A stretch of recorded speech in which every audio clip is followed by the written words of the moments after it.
the iron gates of Neverland stood still for years. Twisted vines of time, memory, and myth coiled around the elaborate fencing, obscuring what was once one of the most iconic and enigmatic estates in American pop culture. The name Neverland evoked Peter Pan's island of eternal youth, and it wasn't just symbolic. For Michael Jackson, it was a fortress of dreams, fantasies, fears, and shadows. They thought it was just another celebrity mansion. Another empty house belonging to a fallen star.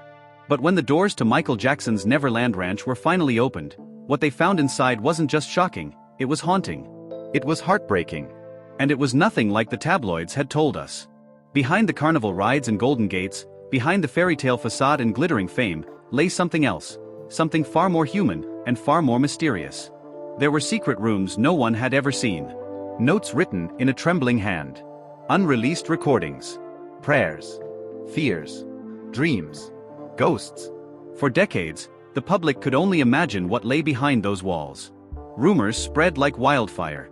Whispers of secret rooms, lavish collections, forgotten letters, and eerily preserved spaces filled tabloids and online forums. Some swore it was a house of wonders. Others feared it was a house of horrors. This isn't just a story about a home. This is the story of Michael Jackson's soul, revealed room by room. Stay with us until the very end, because what you're about to hear might change the way you see him forever. This is They Opened Michael Jackson's Home. And what they found inside will shock you. Michael Joseph Jackson was not born a king. He was born in Gary, Indiana, the seventh child of a working-class African-American family, crammed into a small two-bedroom house with 8 siblings and a father whose idea of encouragement was laced with fists and fear. But it did not take long for the world to notice the boy with the golden voice, the liquid dance moves, and the eyes that saw something bigger. He became a child star with the Jackson 5, a solo sensation by the time he was 20, and a global icon by 30. He broke records, musical, racial, and financial. Thriller was not just a pop album, it was a cultural earthquake. He moonwalked into history, earning the title King of Pop, not by proclamation but by unanimous global agreement. But as his fame soared, something else happened. The boy who had once been forced to rehearse instead of play, to perform instead of dream, began to build his own world. A world where he could control every variable. A world where he could finally play, forever. That world became Neverland Ranch. Located in Los Olivos, California, Neverland was more than just a home. It was a 2,700-acre compound featuring an amusement park, zoo, train station, and theater. A surreal fusion of Disneyland, Michael's inner child, and a billionaire's imagination. At its peak, the estate had a staff of over 150 people and cost more than $10 million a year to maintain. Neverland was a dream, but also a fortress. A place where the outside world, with its lawsuits, headlines, and painful memories, could be kept out. And yet, it was also a place where truth could be hidden. Where silence ruled. Where secrets grew. What made Neverland so compelling to outsiders, and so dangerous for Jackson, was that it existed on the fault line between reality and fantasy. To fans, it was magical. To critics, it was unsettling. To authorities, it was suspicious. Over the years, as Michael's life began to unravel, with the 1993 child molestation allegations, the 2005 trial, his changing appearance, and his reclusive lifestyle, Neverland transformed from a sanctuary into a symbol. For some, it was the evidence of his innocence, a place built by a man desperate to reclaim the childhood he never had. For others, it was the backdrop to an unspeakable narrative. But after his 2009 death, the story shifted again. The fairy tale was over. And now, for the first time in decades, people would walk the halls without Michael. They would open closets he had closed. They would see things not intended for public eyes. And slowly, piece by piece, the myth of Neverland would collapse into something real. When the first authorized estate appraisers stepped into Neverland after Michael Jackson's death, they did so with reverence and caution. The ranch had been left in a strange state.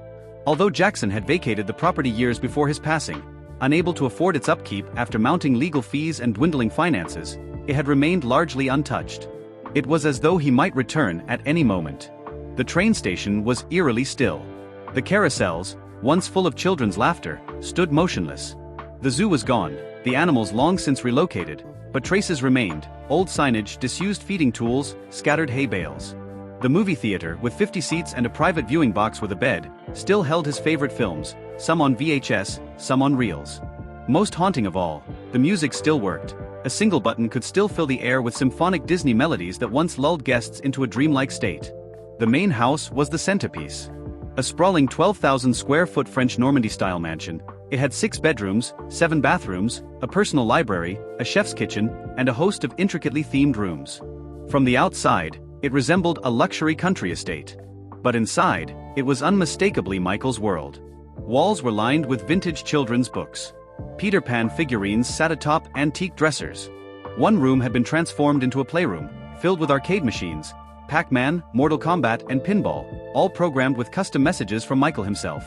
In another corner of the house, there were life-size statues of boys and girls in playground poses, climbing trees, holding hands, feeding birds. Some were so lifelike, so carefully placed, they gave visitors chills. Michael's bedroom, perhaps the most revealing space in the home, was both a fortress and a shrine. It had 2 locks, one on the main door and another hidden behind a bookshelf. Inside, the room was cavernous. Plush red carpets, velvet curtains, gilded frames, and massive antique furniture gave it a royal tone, yet the walls were cluttered with framed portraits of Michael as a child. There were toys everywhere, plush animals, board games, Lego sets, some unopened. At the foot of his bed was a child-sized mannequin dressed in Jackson's own military-style concert jacket. Next to it, a teddy bear with a gold crown. On one shelf, he kept framed photos of his own children, Prince, Paris, and Blanket, next to an old worn-out glove from the Billie Jean era.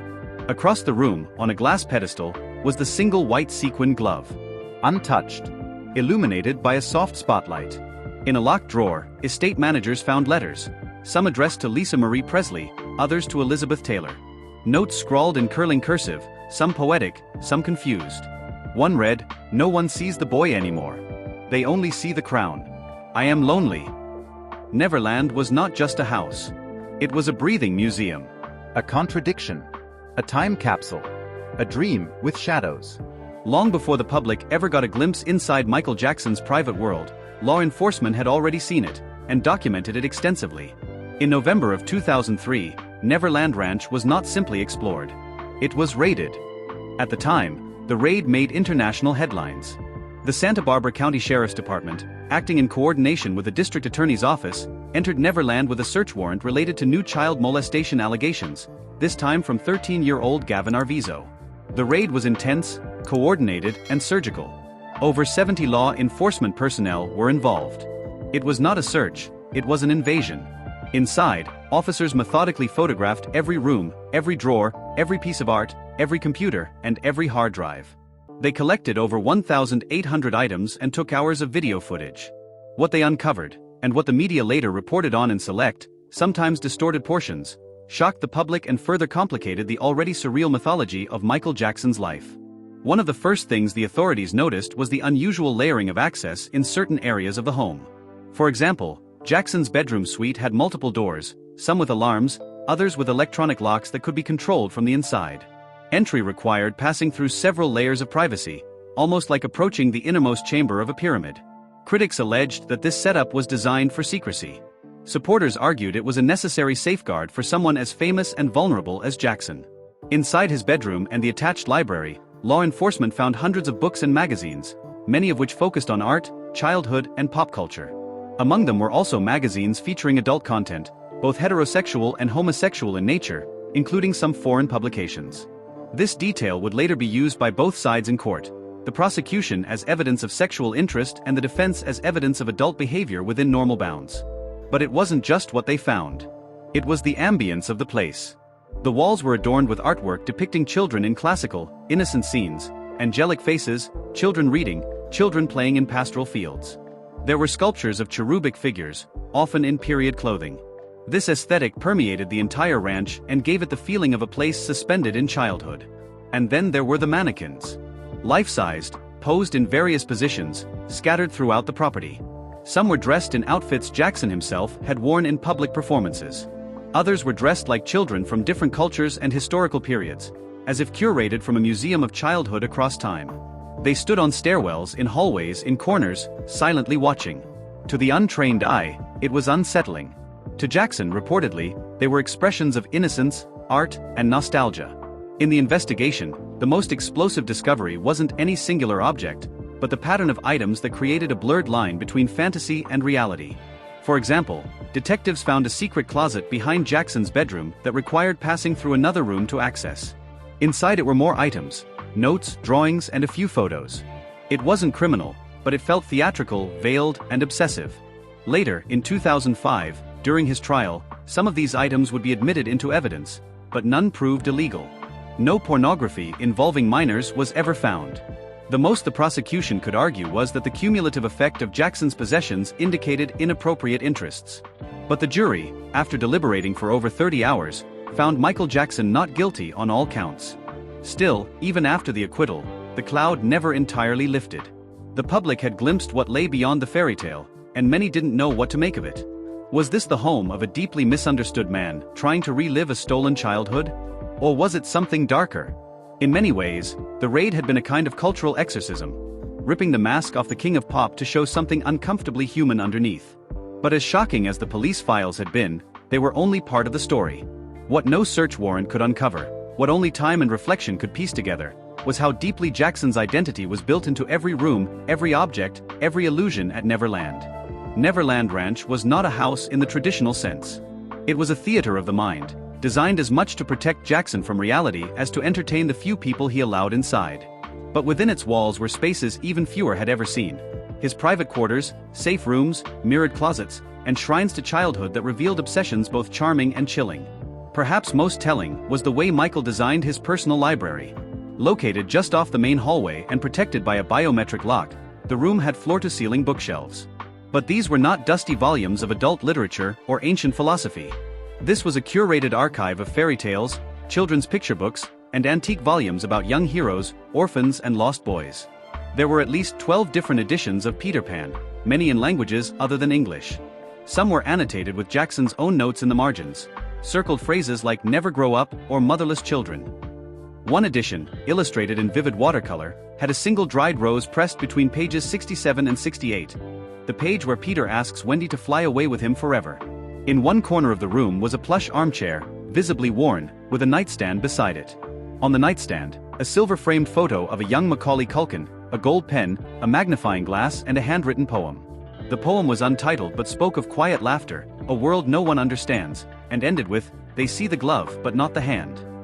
This room was not part of any police investigation. It was simply overlooked, too quiet, too literary, too private. And yet, it was perhaps the most honest expression of the man behind the mask.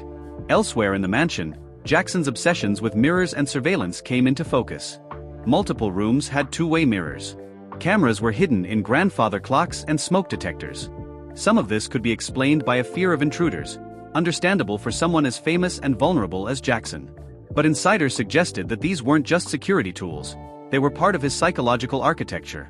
Jackson wanted to observe without being observed. To control the image, even within his own home. The bathrooms were equally revealing. His master bathroom had walls lined with photos of himself, some from magazine covers, others from private photo shoots. One mirror had the phrase "You are still the best," written in red lipstick. In the medicine cabinet, not just prescriptions, but tiny hand-labeled jars of skin cream, stage makeup, and whitening treatments. The tools of transformation. Even his closet felt theatrical. It was more like a costume department. Sequin jackets, military-style suits, fedoras, gloves, and sunglasses lined the walls. A drawer full of masks. Another full of belts with gold buckles. Then another drawer, curiously placed in the back, filled with children's toys, yo-yos, action figures, McDonald's Happy Meal toys still in plastic. It was this duality, man and myth, child and king, that haunted every corner of Neverland. In a house that was already surreal, these private rooms were not just shocking. They were tragic. They spoke of a man who could not, or would not, let go of innocence, even as the world forced him into roles far beyond his years. Among the most jaw-dropping revelations of what was found inside Michael Jackson's home were the collections. These weren't ordinary hobbies or celebrity memorabilia. They were vaults of obsession. Whole rooms and buildings dedicated to art, dolls, costumes, arcade machines, and cultural artifacts. To walk through them was like stepping inside the subconscious of a man both lost in time and fiercely trying to preserve it. Let's start with the dolls. One room on the third floor, known internally among staff as the doll room, was filled wall-to-wall with antique dolls, many centuries old, others clearly newer, but all meticulously arranged. Porcelain faces, hand-sewn dresses, button eyes. They came from France, Germany, England, Japan. Each had a tag. Some with a date, some with a name. Jackson reportedly gave them names himself. There were over 300 dolls in that one room alone. Some sat on miniature furniture, others were perched on shelves. Most were little girls, but a few were boys. One corner featured Victorian-era dolls arranged around a doll-sized tea table, frozen in an imaginary party. To some, it was charming. To others, unnerving. Then there was the arcade collection. Jackson had transformed an entire wing of the guest house into his private arcade. From vintage pinball machines to cutting-edge, for the time virtual reality platforms, it was every gamer's dream. Rows of slot machines. Custom-built versions of Dance Dance Revolution. And perhaps most impressively, a life-size Buzz Lightyear ride that could move, speak, and light up on command. Each machine had a plaque, "For Michael, 1996, love from Liz, from Sega, thank you for making the world dance." But it didn't end there. Jackson also kept a private art gallery on the estate. Not just framed paintings, but sculptures, figurines, and historical artifacts. He owned pieces by Norman Rockwell, and several unknown but immensely talented outsider artists whose work depicted children, clowns, and angels in otherworldly scenes. In one particularly controversial sculpture, a group of winged children surrounds a throne with a faceless king. The throne bore no name, but a tiny engraved plaque at the bottom read, "The lost are never truly gone." Auctioneers and estate handlers who catalogued these items were stunned. The scale, the curation, the specificity of interest. It was as if Jackson was building a personal museum of emotional resonance.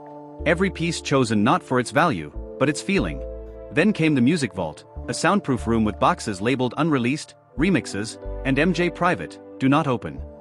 Inside were thousands of tapes, DATs, reels, and handwritten lyrics. Some songs never heard by the public. Some simply labeled with a year and one word, 1993 Cry. 2001 Pray. 1987 Fear. Experts who later examined these archives believe that Jackson may have recorded as many as 200 unreleased songs, many of which remain in the possession of his estate. All of this added up to one thing: Michael Jackson didn't just live at Neverland. He curated it, built it, preserved it. Not just to escape the world, but to create a world that finally reflected who he thought he truly was. If the objects and architecture of Neverland Ranch were a reflection of Michael Jackson's public and artistic persona, then the handwritten letters, private recordings, and scattered journals discovered within the estate revealed something far more intimate: the inner voice of a man in exile from his own life. Among the estate's more discreet areas was a climate-controlled vault room, behind a false wall in what had once been the wine cellar. Most visitors, including the estate's daily staff, didn't even know it existed. Inside, preserved under perfect temperature and humidity conditions, were hundreds of audio cassettes, mini discs, floppy disks, and spiral notebooks, each carefully labeled in Jackson's handwriting. The audio tapes were the first to be examined by archivists after the estate passed into new legal stewardship. Most had simple labels: Thoughts 1991, Lisa, Private Tour Prep, Dreams, Phone Call, Elton, New Song Idea, Moon Fire. But as the tapes were catalogued, it became clear that many of these were personal audio diaries, recorded late at night in whispers, long after the world thought Jackson had gone to bed. On one such tape, dated February 1999, Michael spoke for over 45 minutes, mostly uninterrupted, about the pain of being misunderstood. "Sometimes I sit in this house and I feel the ghosts. Not bad ghosts. Just the memories. You can't run from them. You can buy castles, you can build trains, but the past will crawl inside the walls. I talk to it. I do. You'd think I'm mad. But I talk to it. To her. To them. To the boy I was." Other tapes were rehearsals, fragments of song lyrics, beatboxed rhythms, hummed melodies that were never fully developed. One, recorded in 2003, seemed to be a full vocal rehearsal for a song no one had ever heard. The lyrics mentioned mirrors, being born backwards, and a refrain that ended with the chilling line, "Will they mourn the mask or the man?" Equally revealing were the letters, some typed, some scrawled in pencil, often unsigned. A large number were addressed to people Jackson admired or loved but never mailed. Dozens of letters were to Elizabeth Taylor, whom Jackson referred to as his sole protector. Others were to Lisa Marie Presley, filled with both longing and confusion. "You loved me when I didn't know how to be loved. You walked away and maybe you were right to. But I still see your eyes when I hear gospel music." Perhaps the most poignant were the journal entries. In one battered black leather notebook found in his nightstand, dated sporadically from 1997 to 2004, Jackson had written a blend of poetry, dreams, song drafts, and fears. A repeating theme emerged: isolation. One passage read, "I am famous. I am rich. But I'm not free. I miss playing in the dirt. I miss knowing who to trust. I have crowds but no family. I have awards but no arms around me. I live in a beautiful prison. The lights won't turn off. Another journal, smaller with gold-rimmed pages, seemed almost like a religious text for Jackson. He had written affirmations, mantras and biblical verses, interspersed with photos of his children. Taped onto the final page was a letter addressed simply, to God. It read, in part, "If you give me peace, I'll give the world my last song. Let it be healing. Let them remember me as gentle, not strange." None of these materials were ever meant to be seen. They weren't for publicity. They weren't even particularly organized. They were, more than anything else, raw evidence that Michael Jackson, the legend, the icon, was also a man desperate to be heard in his own voice, outside of lawyers, managers, tabloids and interviews. The whispers in the walls spoke of a person undone by contradictions, a man who adored children but was haunted by accusations, who built empires but craved simplicity, who created Neverland not as a stage, but as a sanctuary for the soul he felt the world refused to see. In 2009, just months before his untimely death, Michael Jackson came dangerously close to having his most private possessions sold to the highest bidder. It was a moment that stunned fans and infuriated his inner circle. Neverland was no longer just a ranch. It was about to be dissected, dismantled, and displayed under the fluorescent lights of a Beverly Hills auction house. It began quietly, almost invisibly.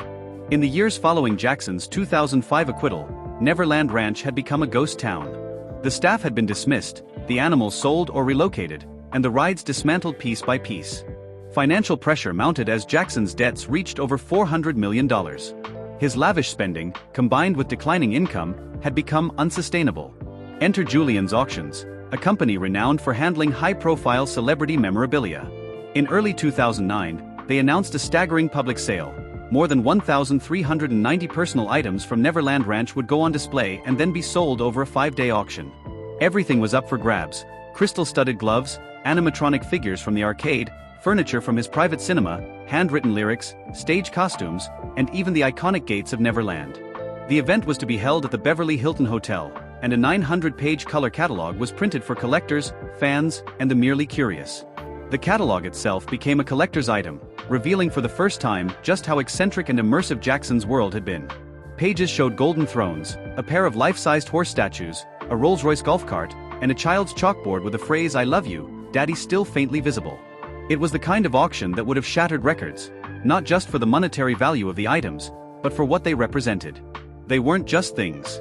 They were the bones of Neverland, the relics of a myth. However, the auction never happened. Shortly before the scheduled sale in April 2009, Jackson, with the help of his new manager Tom Tom and lawyers representing his estate, halted the auction. A last-minute settlement was reached.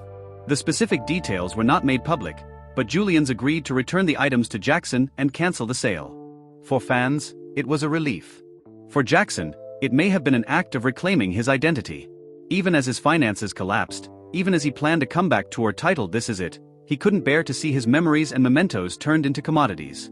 But the truth is, by the time the auction was cancelled, the damage was done.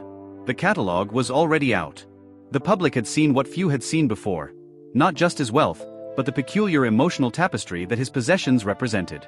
From Victorian dolls to life-sized Superman statues, from antique mirrors to worn-out children's toys, Jackson's life had become a museum of memory. Had the auction gone forward, Jackson's estate may have never been able to piece back together the soul of Neverland. And ironically, it may have been one of the last decisions Jackson ever made to preserve himself. He died less than 3 months later. When Michael Jackson passed away on June 25, 2009, the world stood still. Millions mourned. Networks suspended programming. Candlelight vigils erupted from London to Tokyo to Los Angeles. But perhaps nowhere was the loss felt more strangely, more sharply, than at the gates of Neverland Ranch, a place that had already become a ghost of its former self. The estate was no longer Jackson's property by then. In 2008, after failing to repay a $23 million loan, he transferred the title to Sycamore Valley Ranch Company, LLC, a joint venture between his estate and investment firm Colony Capital. While Jackson retained a stake, he no longer had full control over the land that had once been his kingdom. In the immediate aftermath of his death, there were urgent discussions about whether Neverland should become his Graceland, a permanent memorial, a museum, a place of pilgrimage. Fans were already pouring in, leaving flowers, notes, drawings, and tributes at the now closed iron gates. Security struggled to contain the crowds. Drones and helicopters circled above. The Jackson family, however, was deeply divided. Some believed that reopening Neverland as a shrine would dishonor Michael's legacy. Others saw it as a chance to preserve his memory in a place that bore his signature in every stone and tree. But the truth was more complicated. Neverland was no longer the safe, joyful place it had once been. It was loaded with the baggage of legal battles, media scrutiny, and faded innocence. In the end, Neverland Ranch was never about real estate. It wasn't about wealth or extravagance or even legacy. It was a manifestation of longing, a monument to something Michael Jackson had lost, or perhaps never truly had. To understand Neverland is to understand the trauma of Michael's childhood. Thrust into the spotlight at age 5, rehearsing for hours while other children played, subject to a demanding father and the pressures of stardom, Jackson often spoke of his early life as a time of invisible suffering. In interviews, he returned again and again to the idea that he had never truly been a child. Neverland was never meant to last forever. It was meant to show us something. That innocence, once lost, can still be dreamed. That pain, once buried, can still be sung. And that somewhere, behind even the most famous smile, is a child who just wanted to go home. If this story moved you, if you felt the weight of Michael Jackson's incredible journey, from child star to global icon, from Neverland's dreamscape to its heartbreaking silence, then help keep his story alive. Like this video, subscribe to our channel for more videos that uncover the hidden truths behind the headlines, the forgotten moments in history, and the stories that still echo long after the cameras stop rolling. Until next time, thank you for watching.